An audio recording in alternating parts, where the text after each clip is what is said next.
you're set.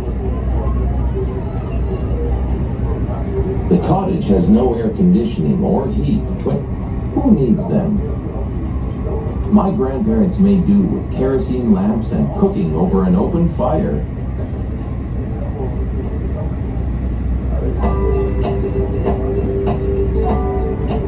Nous sommes sur le point de passer à travers une brèche entre deux îles juste devant nous. L'île Indiana, la plus petite à bâbord, et l'île Bostwick à tribord. Observez le chalet à bâbord. Vous pouvez pratiquement regarder par les fenêtres.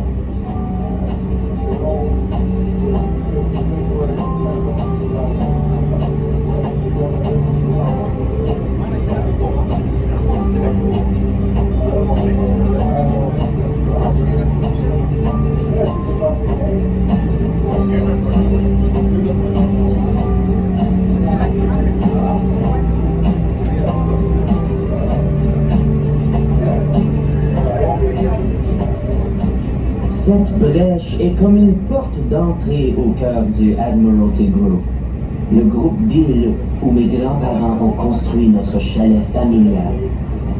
En ce moment, nous naviguons sur la marche de Wanderer.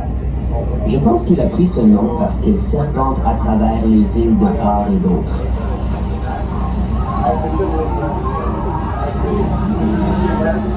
Vous verrez de nombreux chalets, des bateaux, et des gens qui s'imprègnent du mode de vie des mille îles.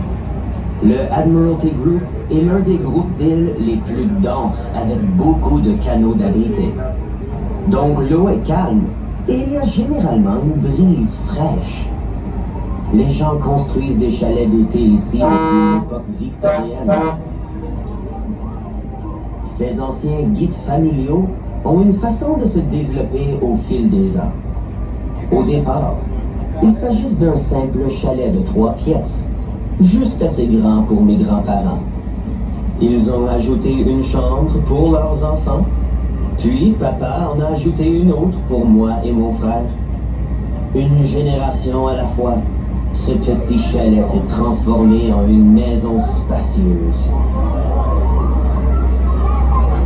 Quelle que soit la date, l'été arrive officiellement le jour de l'ouverture du chalet pour la saison. Nous apportons tout ce dont nous avons besoin et ne laissons rien derrière nous. Si on oublie d'acheter quelque chose à Gananoque, on s'en passe. Tant que nous avons de la nourriture, des maillots de bain et une pile de jeux de société pour les longues soirées d'été, nous sommes prêts. Le chalet n'a pas d'air conditionné ou de chauffage, mais qui en a besoin? Mes grands-parents se sont contentés de lampes et kérosène et de cuisiner sur un feu vert.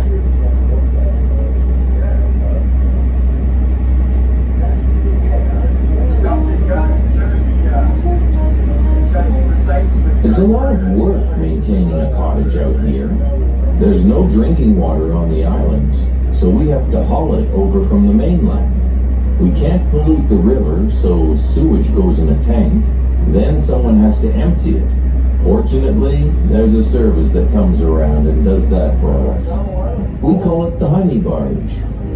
Owning real estate here is still a privilege, and I'll do whatever it takes to keep the Thousand Islands clean and healthy. After all, they belong to the world. Look for a stylish A-frame cottage on Stone's Throw Island. It's so close to the river you could open a window and jump right in. Just past Stone's Throw, there's a rocky little island. Sometimes it looks deserted, while others it's brimming with activity. It has a barbecue, a deck, and a pier. We call that Rent Me Island, because the owner rents it out to visitors. Who needs a cottage when you can just pitch a tent?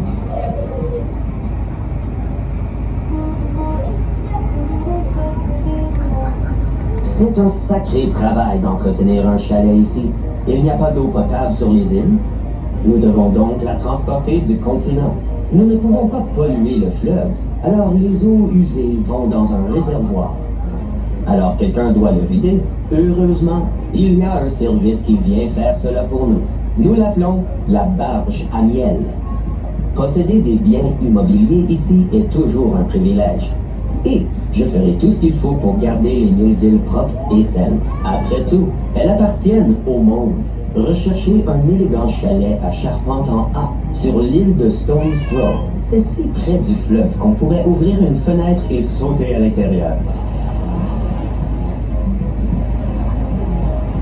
Juste après Stone's Throw, il y a une petite île rocheuse. Parfois, elle semble déserte, tandis que d'autres sont pleines d'activités.